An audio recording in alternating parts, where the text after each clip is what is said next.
In this eye-opener video, Ibrahim Traore drops a bombshell revelation about the next country set to join the Sahel Confederation. But in the same breath, he named two West African countries that he refused to align with in forming a union. The unexpected announcement will leave you on the edge of your seat as he unveils the country that is being waited for to join the Sahel States Confederation. Stay tuned to find out who will be the latest addition to the Sahel Confederation and the countries that are excluded in this must-watch video. However, President Ibrahim Traore made this startling revelation through his prime minister in a recent meeting with his peers in Niger Republic. Please first listen to the prime minister speak, and after we conclude the video with our analysis. Make sure to watch the video till the end.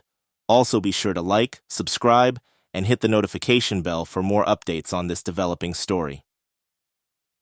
Now let's begin. As my president likes to say, and as President Tiani said this morning, we must see the hand of God in what we arrive at. God knows how to use the bad for a good purpose.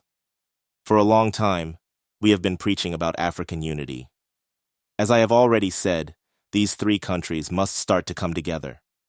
The Prime Minister is a witness. People told me that three poor countries can't be put together, and they suggested moving towards Ghana or the Ivory Coast. I say no. Those who can go together and stay together are those who are at about the same economic level, have the same culture, and share similar clothing and food habits. That is what can constitute the basis of a state union. When you look at Mali, Niger, and Burkina Faso, it's the same culture, the same eating habits, and the same level of development. No state can claim imperialism over the other, and vice versa. They are on an equal footing and can talk according to their interests. That's why I have always felt that these countries would be together. We waited a long time for Niger, and finally, Niger has come. During FESPACO, I received the Chadian Minister of Culture, and I told him, Mali and us are moving towards a union. We are waiting for you too. In Burkina Faso, I received a whole bunch of Chadian French teachers. I addressed them, saying that I'm not addressing the French government or the Chadian government, but the Chadian people, through their minister. It's the Chadian people I am aiming for, urging them to take responsibility. Now in Burkina Faso, we are reflecting on our news. Our first constitution, the one from 1959, was brought by our first president, written by Michel Debré. The constitution under Compaoré was finalized by Edmond Jouve, a French teacher, and presented as our constitution. How can that work for Burkina Faso? Now, we are thinking about writing a constitution completely detached from the French format imposed on us. We will launch large debates and ask the grassroots people how they want to be governed. Do you want a king, a chair, a rotating presidency? It is up to the people to tell us how they want to be governed. We don't want any more French-style constitutions, which are almost identical across Francophone Africa. As I had to say, democracy was born in Athens, Greece, and each Western country adapted it to its context. Why shouldn't we also adapt democracy to our context? If our people want to be governed by a military man, why should we refuse? Is it the ECOWAS that feeds us or pays our soldiers? No. So why should they dictate how we should govern? Since 2012, we have faced terrorism. What has ECOWAS contributed to each of our countries? Why do they now want to tell us how we should behave? We must no longer entertain their distractions. It is up to us to take our destiny into our own hands. What ECOWAS and its masters say does not concern us. We have already made part of our journey and no longer fight for ourselves alone. We fight for posterity. When General Tiani came to power, we didn't know him. We didn't know where he would go. But he said something that marked me. I am already old. My life doesn't interest me anymore. I fight for my country now. Here is a man, and it is the same determination I perceive in him. I wanted to remind you not to lose sight of something. There is the hand of God in what is happening. Sooner or later, we will return to God, and each of us must ensure that when we die, we have pride and a firm gaze before our Creator. We must have the consciousness of having led a useful life. What is the use of a head of state accumulating billions? We have seen this here before. it is better to leave behind an ideal, spirituality, and a sense of life for posterity.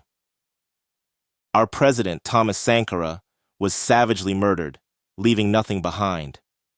Yet today, his name is heard all over the world. It is an ideal. If we hold this ideal, we can go very far. Now, what I ask and never stop asking is to end the national selfishness that caused previous federations to fail. This selfishness gets us nowhere. That's what built America. Settlers from everywhere, Germans, English, and Italians, said they all have the same destiny and built their country. From now on, let's say that whether you are from Mali, Niger, or Burkina, we have the same destiny together. That is the message I wanted to convey to you. Now that you have listened to the full speech delivered by the Prime Minister of Burkina Faso, let us break it all down and analyze the important aspects. In summary, Ibrahim Traore highlighted several key initiatives aimed at strengthening Burkina Faso and the Sahel region. He proposed constitutional reform that emphasizes a grassroots approach to rewriting the constitution without French influence. Traore underscored the importance of regional unity within the Sahel Confederation, focusing on shared cultural and economic ties, while rejecting external influence from ECOWAS and Western powers.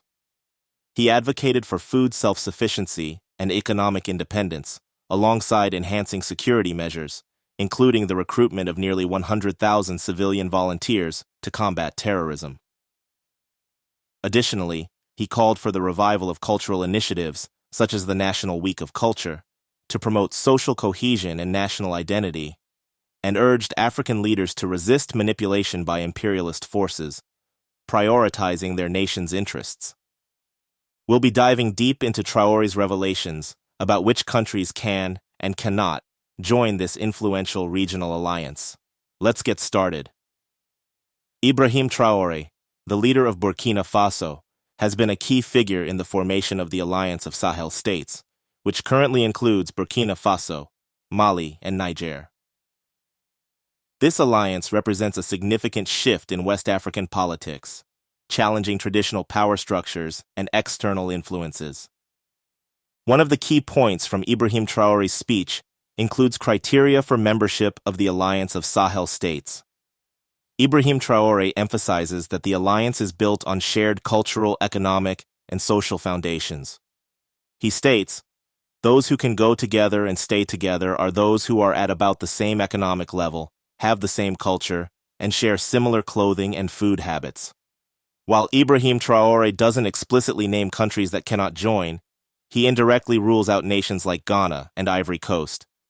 He says, "People told me that 3 poor countries can't be put together, and they suggested moving towards Ghana or the Ivory Coast. I say no."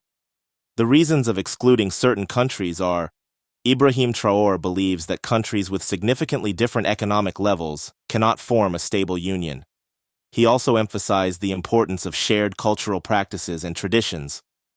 Traore's reason is to avoid the risk of economic imperialism. Explaining further, Traore wants to avoid a situation where one state can claim economic dominance over others.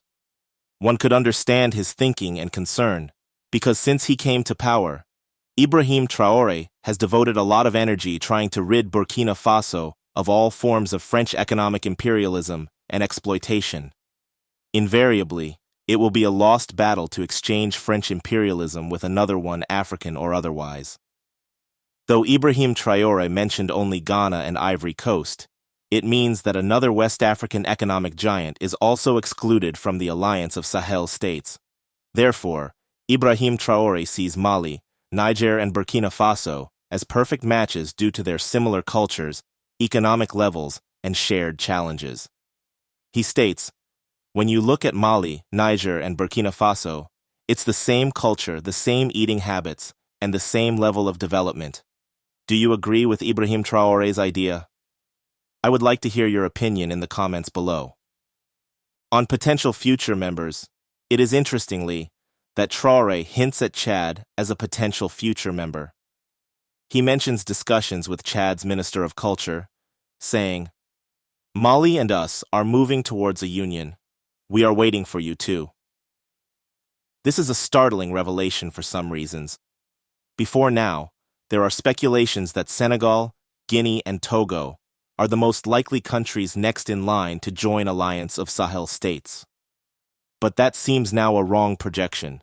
It is more intriguing considering that Chad is not a member of the West African ECOWAS bloc, to which the trio of Burkina Faso, Mali, and Niger belong.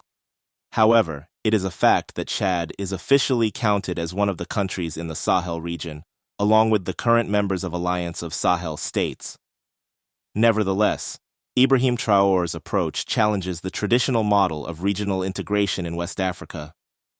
By excluding economically stronger nations like Ghana and Ivory Coast, he's prioritizing cultural and economic homogeneity over potential economic benefits. The speech reflects a strong anti-colonial sentiment. Ibrahim Traore criticizes French-style constitutions and Western influence, advocating for governance models rooted in African traditions. He made a startling revelation of how Burkina Faso's first constitution was written by Michel Debré. Again, another constitution under Blaise Compaoré was finalized by Edmond Jouve, a French teacher, and presented as our constitution. President Ibrahim Traore outlined plans for a radical overhaul of Burkina Faso's constitution. He proposes a grassroots approach to constitutional development, suggesting that the people should decide how they want to be governed. This could include options such as a monarchy, a rotating presidency, or other forms of leadership that deviate from the Western democratic model. This approach represents a significant shift in how African nations approach governance and could potentially reshape the political landscape of the region. However, by focusing on countries with similar economic levels, Ibrahim Traore aims to create an alliance free from internal economic imperialism, fostering more equitable cooperation. The alliance seems partly motivated by shared security challenges, particularly terrorism. Traore criticizes ECOWAS and their Western masters for its lack of contribution to regional security since 2012.